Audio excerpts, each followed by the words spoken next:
The person pulling away from you right now, they are not cold. They are terrified. And everything you are doing to get closer is pushing them further into the dark. But here is what nobody tells you. There is one shift, one internal change that makes an avoidance slowly, quietly, turn back around. And it has nothing to do with them. It has everything to do with you. Stay with me, because what I am about to tell you will feel completely backward. It will go against every instinct love has ever given you. But the men and women who understand this, they are the ones who receive what they always deserved. Now the speech begins in full. Here's the painful truth that most people spend decades avoiding.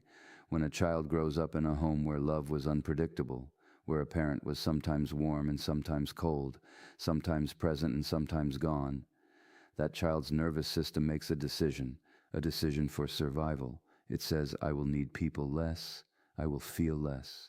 I will build walls so high that no one can ever hurt me again. That child becomes the adult sitting across from you at dinner, going quiet when you ask for more.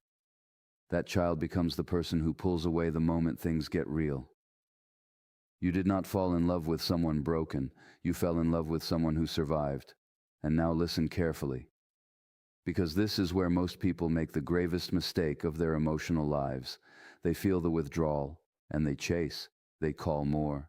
They text more. They explain more. They cry more. They beg, without ever using that word. And every single time they do this, the avoidance nervous system registers one thing: danger. Not because you are dangerous, but because their body has been trained, from before they had words, to associate emotional need with loss of self. You reaching toward them feels, in their body, like drowning. So what do? You stop trying to pull them toward you, and you start becoming someone who doesn't need to. This is not a game. This is not manipulation. This is the deepest psychological work a human being can do. You turn inward. You fill your own life with purpose, with friendship, with the hobbies and dreams you quietly abandoned while you were focused on someone else's walls. You stop making them your project. You become your own. And something extraordinary begins to happen. Because the avoidant is watching. They are always watching. They watch to see if you will collapse without them. They watch to see if your love is really just need wearing a costume. And when they see you, whole, grounded, gentle, and undemanding, something in their frozen nervous system begins to thaw, not because you played a game, but because you became the first person in their life who felt safe.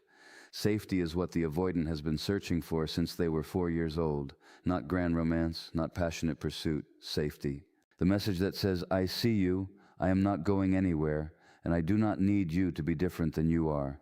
When you can offer that, not as a tactic, but as a truth you have lived into, they will come. Slowly, imperfectly, but they will come. And when they do not pounce. Do not rush to fill every silence with reassurance. Let them arrive at their own pace, because the most profound healing between two human beings does not happen through pressure. It happens through presence. You are not trying to win someone. You are trying to create a space where a wounded person finally feels brave enough to be loved. That is not weakness. That is the most powerful thing a human being can offer another. Here is Keynote 1 expanded to 700 words. No subheadings, written in a deep psychological narrative style. There is something that happens to a small child when the person they love most in the world becomes unpredictable. Not cruel necessarily, not monstrous, not simply inconsistent. There one moment and gone the next. Warm on a Tuesday and cold by Thursday. Holding you close in the morning and unreachable by afternoon. The child does not have the language to name what is happening.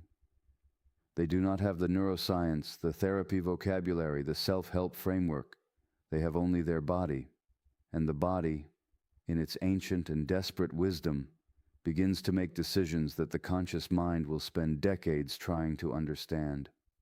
The decision it makes is this: needing people is dangerous, not wrong, not shameful, dangerous. Because every time this child reached outward, toward comfort, toward warmth, toward the simple human ache of wanting to be held and seen, the response was uncertain. Sometimes love came back, sometimes it didn't, and the nervous system, which is far smarter than we give it credit for, recognized a pattern. It said, "The thing that hurts you most is also the thing you cannot live without." And so it began building something, quietly, brick by brick, year by year. It built a wall so sophisticated, so elegantly constructed, that by the time that child became an adult, they could no longer even see it was there. They just knew they felt safer alone. They just knew that when someone got too close, something inside them tightened. They just knew that intimacy, for all its beauty, always seemed to carry a threat they could never quite explain. This is what avoidant attachment actually is. Not coldness, not narcissism, not a character flaw you need to diagnose and escape. It is a survival strategy, built by a brilliant nervous system, in response to an environment that made emotional openness feel like walking into traffic. The child who became avoidant was not weak. They were adaptive. They looked at the landscape of their early emotional world, and they made the only rational decision available to them. I will protect myself by needing less. And it worked. For a while, it worked beautifully. The avoidant child grew into someone self-sufficient, competent, often high-achieving, capable of functioning in the world with a kind of independence that others admired, sometimes even envied. They built careers and pursued passions and moved through life with an efficiency that looked, from the outside, like strength. And in many ways it was strength, real, hard-won, genuine strength.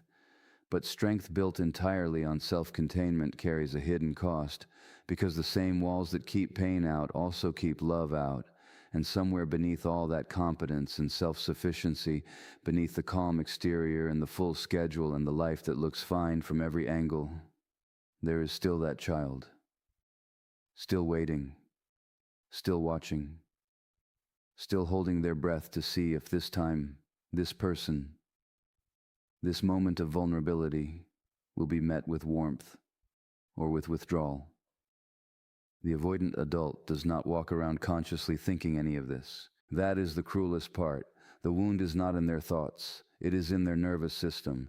It lives below language, below logic, below the reach of every reasonable conversation you have ever tried to have with them about why they pull away. You cannot talk someone out of a survival strategy their body learned before they had words. You cannot reason with a nervous system that has been running the same protective program for 40, 50, 60 years. What you can do, and this is the beginning of everything, is understand where it came from. Because the moment you stop seeing the avoidant person in your life as someone withholding love from you, and start seeing them as someone who learned, at a devastating cost, that love was not reliably safe, everything changes. Your anger softens, your desperation quiets, and in its place arrives something far more powerful than either of those things: compassion.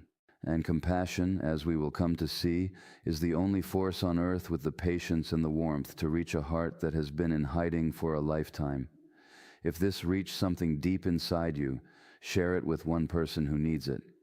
Follow for more truth about love, healing, and who you are becoming. Drop one word in the comments that describes how you feel right now. And remember, the most magnetic thing you will ever be is whole. Here is Keynote 2 expanded to 700 words, no subheadings, in the same deep psychological narrative style. There is a moment that happens in almost every relationship with an avoidant person. A moment that feels so natural, so instinctive, so completely driven by love that you would never think to question it. The distance opens up between you. You feel them pulling back. The texts slow down. The eye contact shortens. The warmth that was once so present begins to thin like morning fog, and something in your chest tightens with a panic you cannot fully name. And so you do what any loving, feeling, reasonable human being would do. You move toward them. You reach out a little more. You explain yourself a little more carefully. You ask the questions you have been holding back, finally letting them out because the silence has become unbearable. You tell them how you feel, honestly, openly, with the kind of vulnerability that every relationship book and every therapist has ever told you is the pathway to genuine intimacy. You pursue, because that is what love looks like. That is what love has always looked like. You pursue because the alternative, Doing nothing while someone you care about drifts away feels like a kind of slow surrender you are simply not willing to accept.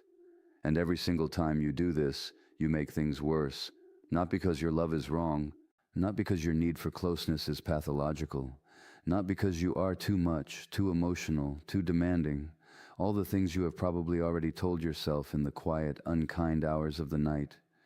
You make things worse because you are speaking a language that the avoidance nervous system does not hear as love.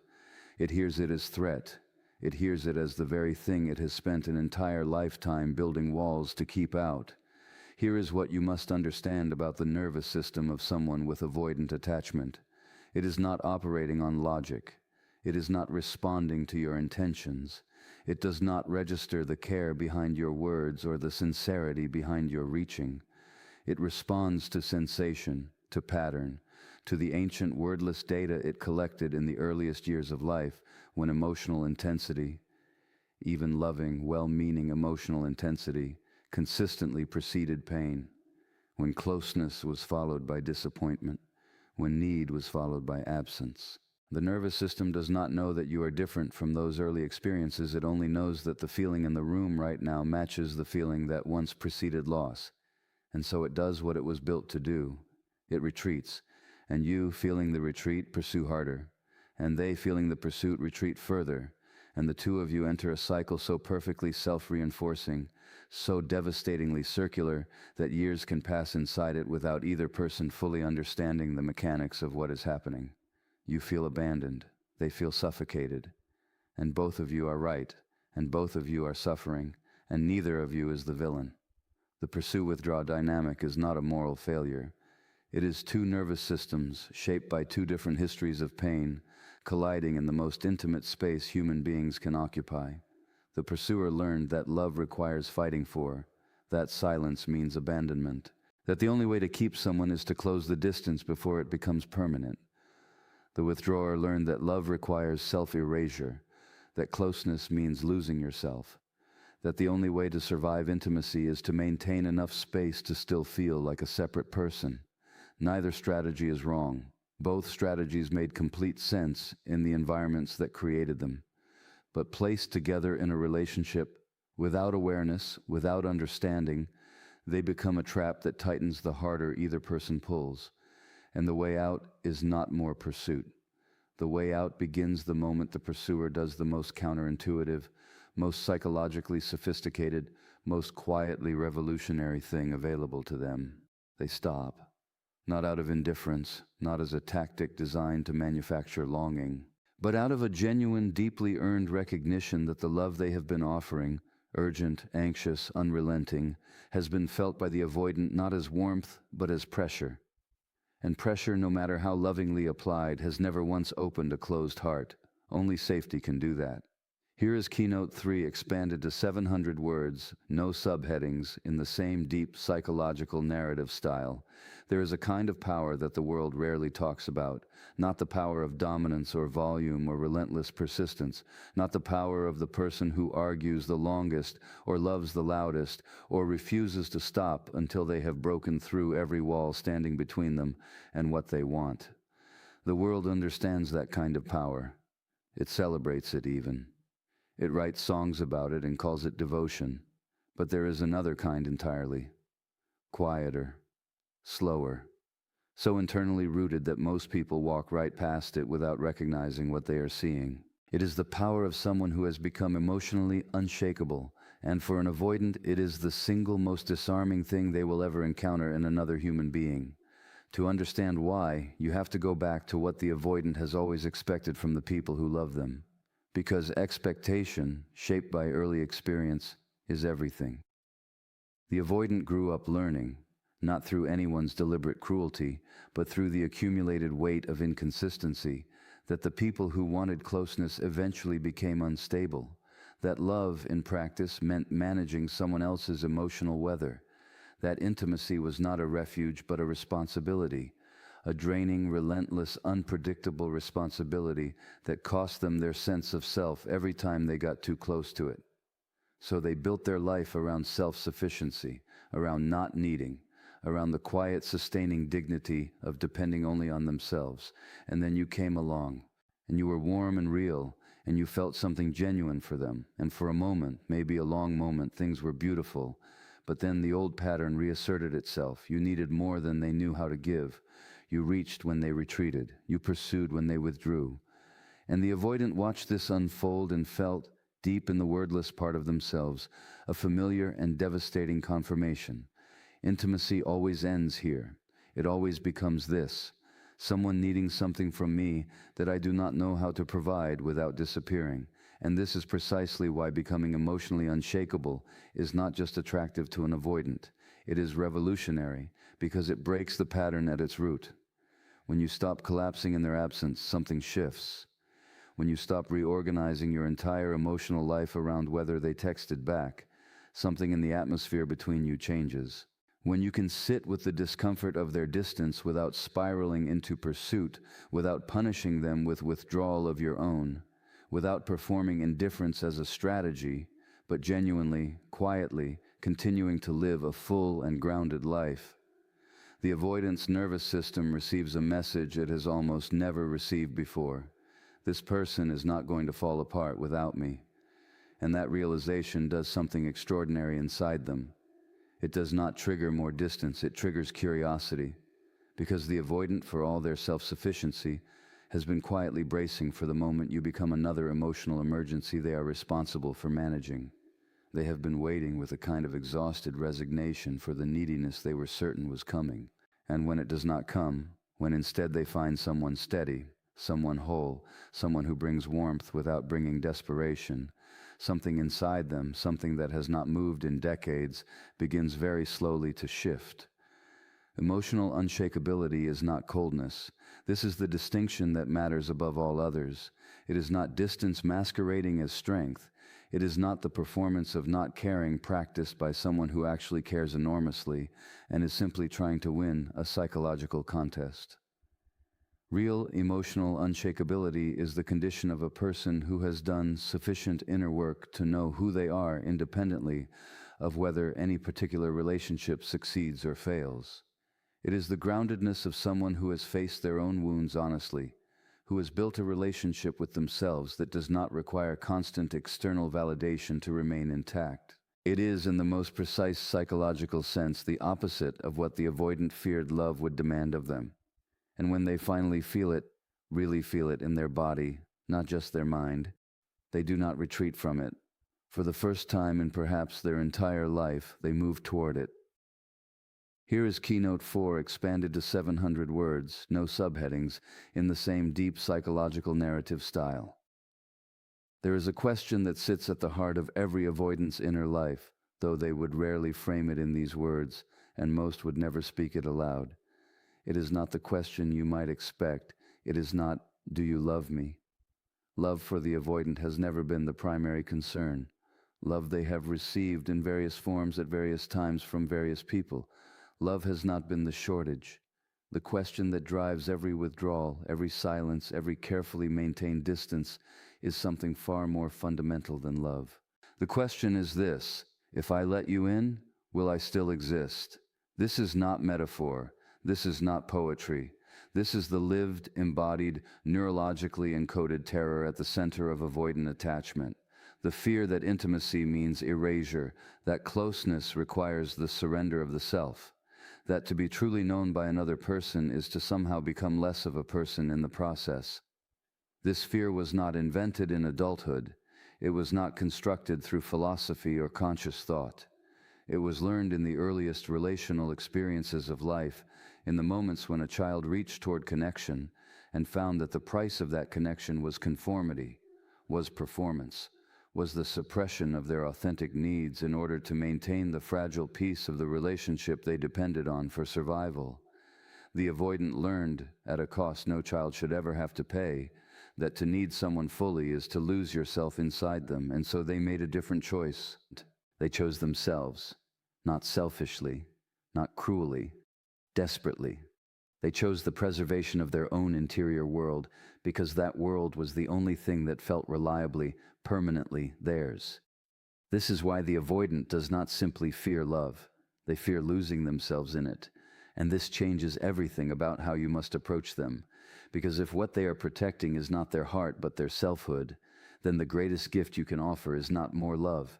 It is more space, not the cold, punishing space of someone who has given up, not the strategic space of someone running a psychological playbook, but the genuine, warm, expansive space of a person who has their own interior world so richly developed, so full of meaning and purpose and selfhood, that they do not need to colonize yours in order to feel complete. When the avoidant sees that you have a life that does not orbit around them, something inside them exhales for the first time in longer than they can remember.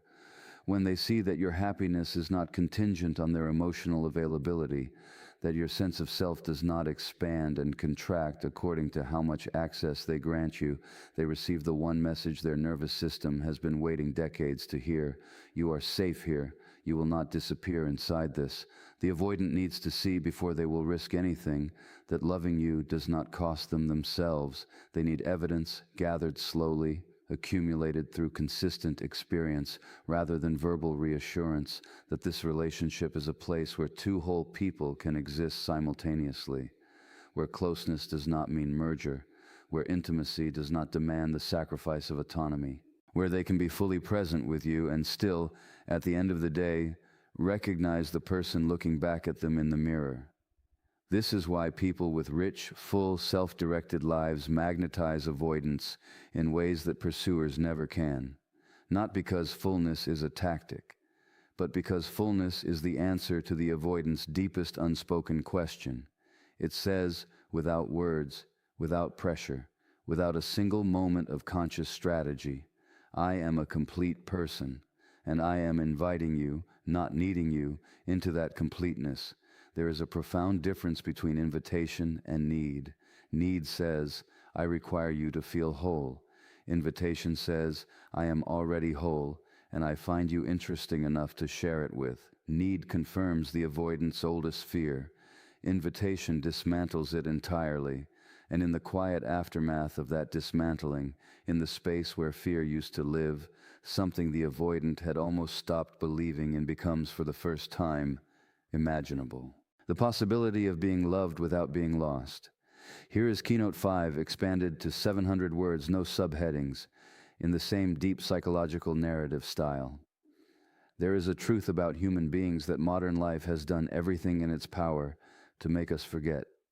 We live in a world of immediacy, of instant responses and overnight transformations and weekend retreats that promise to rewire decades of pain in 48 hours. We have been sold the idea that healing is an event, that change arrives in a moment of sufficient insight, sufficient emotion, sufficient willingness to be different. And so we bring that same expectation into our most intimate relationships. We want the breakthrough conversation, the cathartic admission, the single turning point after which everything is finally, permanently different. But the avoidant does not heal in moments. They heal in patterns. And the pattern that heals them more than any other is the one that most people find the most quietly difficult to sustain. Not grand gestures, not passionate declarations, not the dramatic proof of love that feels, in the giving, like it should be enough to dissolve any wall ever built. The pattern that reaches an avoidant, that slowly and genuinely begins to reorganize their nervous system's relationship to intimacy, is something far more ordinary and far more demanding than any of those things. It is consistency without pressure. To understand what this means in practice, you have to understand what the avoidance body has been trained to anticipate. Every relationship they have entered, every moment of closeness they have allowed themselves has eventually arrived at the same destination.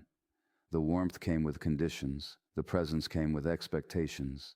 The love, however genuine in its origins, eventually revealed itself to carry a weight, a need for reciprocation, a demand for emotional labor, a subtle but unmistakable pressure to be different than they were.